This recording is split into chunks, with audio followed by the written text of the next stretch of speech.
guys, welcome back to another interview here on Toned In Entertainment. Today we're at CCW here in Hialeah, Florida at the Unbranded Brewing Company, and I'm joined by Meto. How you doing, brother? How you doing, sir? First of all, thank you for having me. It's my pleasure. I'm a fan of your channel. I'm a fan of your people. It's my pleasure to be here. We're at CCW. Welcome to everybody. Now, I can definitely tell, you know, you're definitely a fan of the channel. I am. Because you always are talking to me about what's going on, and I do appreciate it. I am. You're doing a great job. You're doing a great job. You always interview the best people. The interviews are going great. Great job. Now, speaking of doing great things, enough about me. It's all about you today. Man, I've been watching you since the Asylum days. Yeah. Now we're here at CCW, man. How's the transition been over the past, let's say, 2 years that I've been watching you? Well, you know how it is, man. Like, every beginning is really hard. Like, when we lost the Asylum, it was a big shock for everybody. CCW were nice enough to have us with welcome doors, open hands, as they say. It was really nice. But it is what it is, man. Like, we just keep moving forward, trying to make most out of everything. We're here now. We're grateful for everything. What are people missing out if they're not coming to CCW? Oh, people are missing a good wrestling. I highly suggest you guys, you gotta come with CCW. It's always a good wrestling. It's always. The people always trying to be at their best. Like, if not at their best, they won't be in the ring, and you won't even watch them. That's why. The people that are in the ring, they're always trying to be at their best. So, guys, you gotta see it. You gotta see it. Meto, what made you want to step into the squared circle? What made me want to step into the squared circle? Well, 2003. That's my first memory ever. I was like 5 years old, and I watched Goldberg spearing Triple H, and I saw it, and I told everybody, like, okay, like, I'm gonna do this, and the spear is gonna be my thing. Like, so fast forward, like, almost 20 years later, we're here, we're doing it. The spear is my thing. So I've been blessed. I've been blessed to do it. Now, you've just answered one of my questions, because I was going to ask you, who was your influence for the spear? And it was obviously Goldberg then, right? Yeah, but nowadays it's more Roman Reigns. It's more Roman Reigns nowadays. I really like how Roman is doing. It's like he's literally like Superman flying into you, and it cuts you in half. Like, it's really good. It's really good. I don't know what to say. It's really good. Do you like it? Oh, of course. It's awesome. Even if I didn't like it, I wouldn't say I didn't like it because he was spearing in half. Exactly. There you go. There you go. Yeah. Okay, speaking of cutting people in half, my man. Dude, show off the guns. Show off the guns. Come on, not to brag about, don't be but there are no guns. This is ridiculous here. That's how it is, man. Like, that's how it is. Look at that. Nah, I'm just kidding. Every time I'm seeing new pictures on Instagram, I'm like, Meto is just getting more and more swole. Nah. Yes. What's an average workout for Meto in the gym? Average workout? Man, like, I go in and I get out. Like, I'm not the type of guy that's gonna go in, is gonna take 100 pictures, gonna chat on his phone for hours. Like, my mind is, I go there, like, this is my sanctuary. The gym for me is my sanctuary. I always go there on bad days, good days, I gotta be there. Like, I can't live without the gym. Like, I'm a gym rat.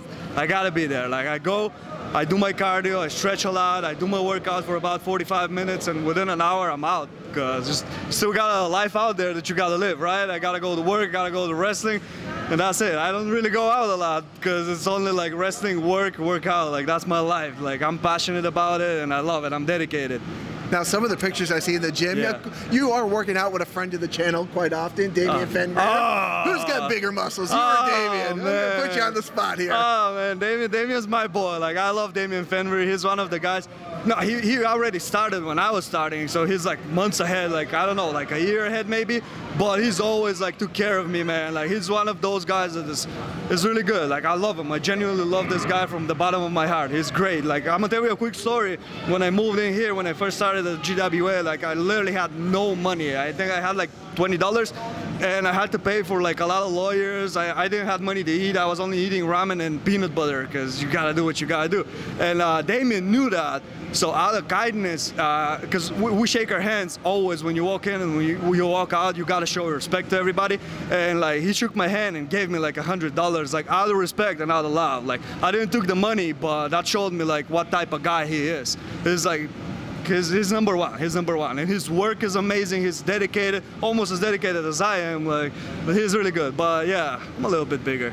I was going to say, you need to answer the question, and you just did. Okay, I thought you were going to dance around the answer there for a second. Nah, like, he's a lower body guy. Like, I'm more an upper body guy. Like, and it comes with gym and stuff. But you know, we always got to compete, man. He's my rival. He's my eternal rival. He knows what I mean. Like, I love how it is. Yeah, I love both of you guys. Nah, man, we love you too, man.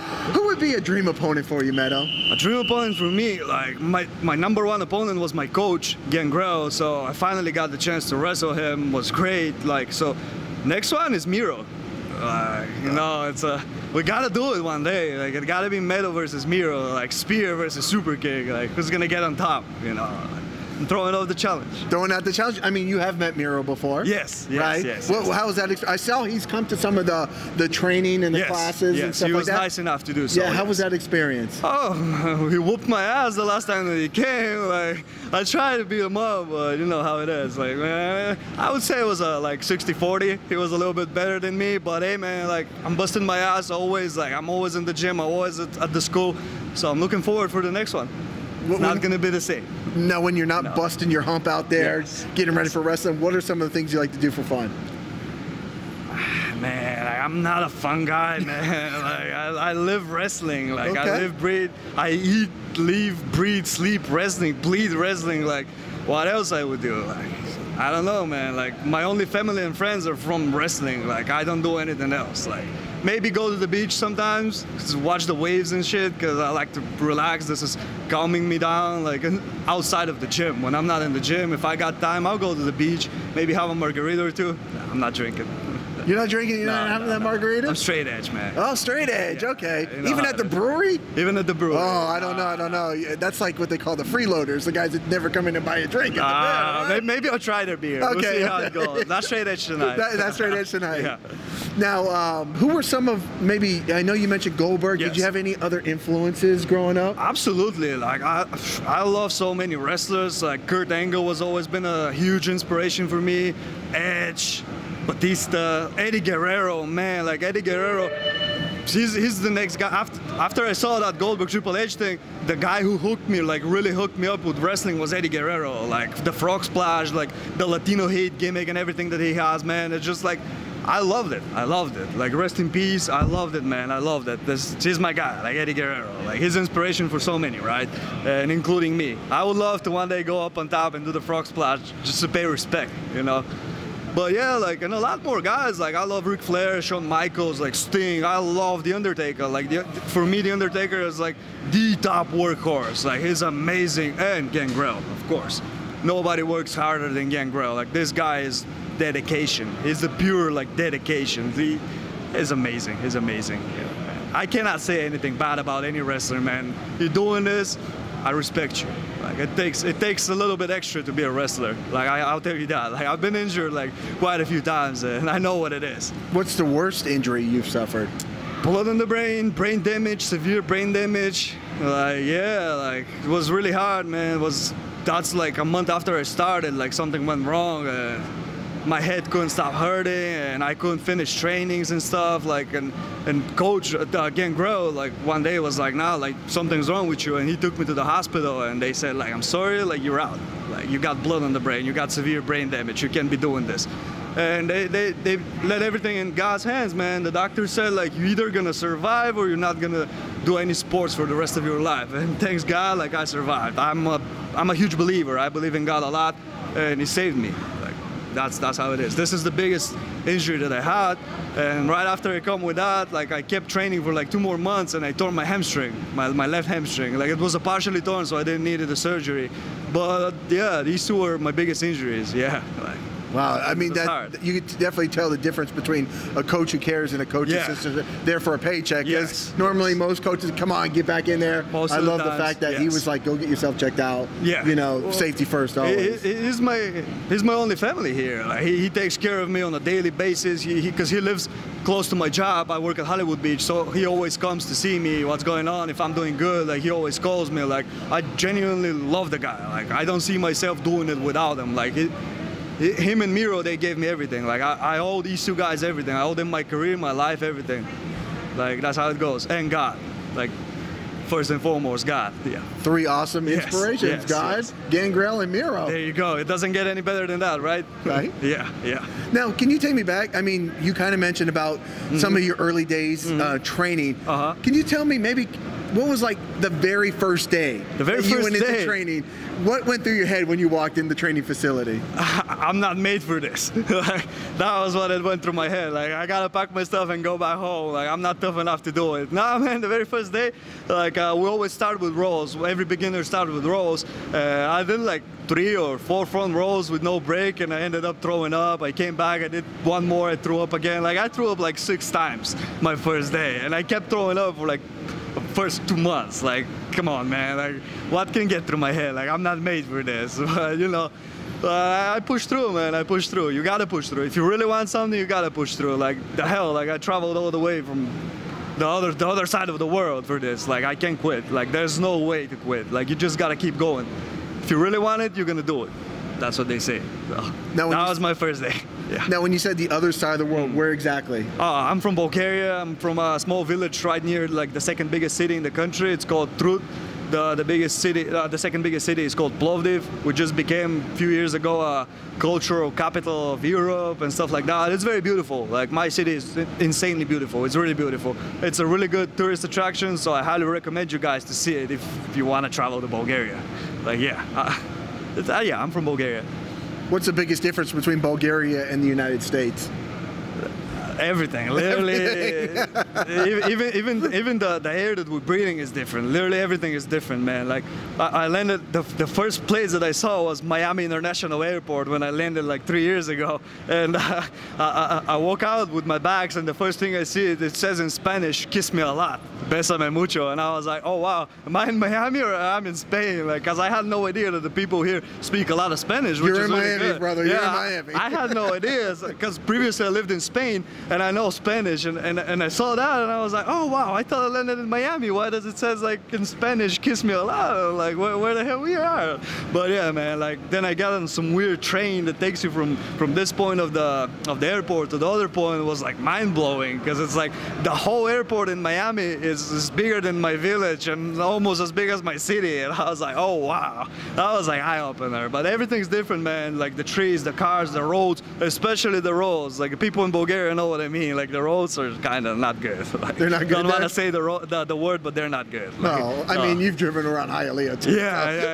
Yeah. No, it's Hialeah is like it's really good compared to really our good. roads. Okay. Yeah. I guess there's a couple roads. It's gotten a lot better. Yes. Yeah, I don't want to say it that. has. It has. Yeah. It has. Just a couple quirky roads. Yeah, there. So yeah.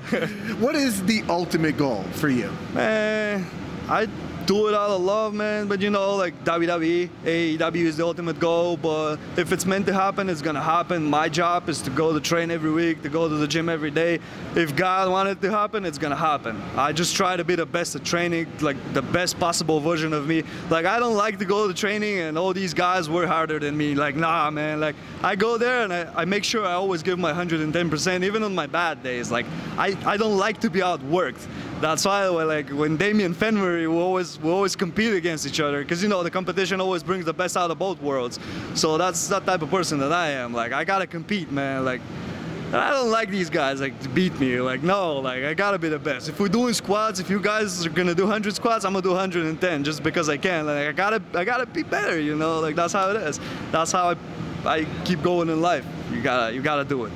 You know, last time we talked here, when we were setting up this interview at the last show, you know, I told you guys that the old GWA guys, from Steve to Trevor to Lakai, Steve, you know, Steve. And I don't want to leave nobody out. Anna Diaz, all of you are all like family. I love you guys. Every time I come, you guys are always so welcoming to us here on the channel, and it's been great to catch up with you finally here and make this happen. Thank you. It's been my pleasure, man. Like, I've been watching you since, like you said, like early GWA days when you were doing all these interviews with Steve and Lakai, and I was like, when is gonna be my turn? But yeah, fast forward 2 years later, finally it's my turn. On 305 day, nonetheless, right? It doesn't get any better, man. Like, I might be from Bulgaria, but I've spent like all these 3 years in Miami, so I feel like 305 guy, you know? It is March 5th here, 2022, so it is officially 305. Day, man. It was meant to be today, It was meant to be, man. Right? Like, my phone number is 305, so it's not 954, it's 305. I am not going to say nothing right now. I'm going to be very quiet right now.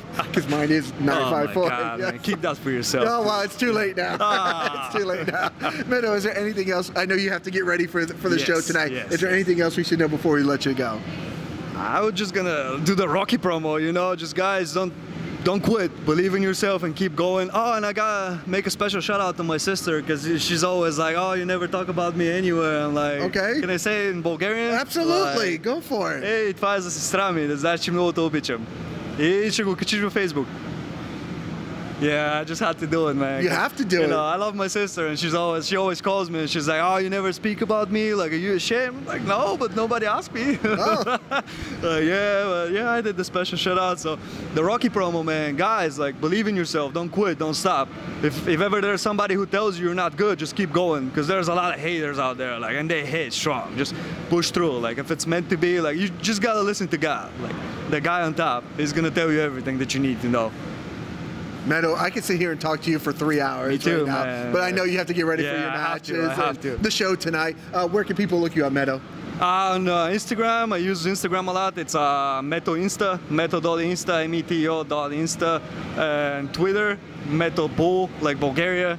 I don't use it a lot, but I post pictures every now and then. I'm not a social media guy, man, but I try. Like, I like to keep my life for me, like, you know, like, so check CCW events. That's where you can catch me up. But yeah, my personal life is my life. Like, there you go. Keep it. Yeah, you got to have the boundaries, right? Yeah. I absolutely agree. Meto, it's been a pleasure. I can't wait for a part 2 down the road once you're even doing bigger and better things. Absolutely. We'll catch up again here. Absolutely. Thank you, sir. Absolutely. It was my pleasure. Guys, if you like interviews like this with Meto, make sure you stay tuned in here to Toned In Entertainment. Machka!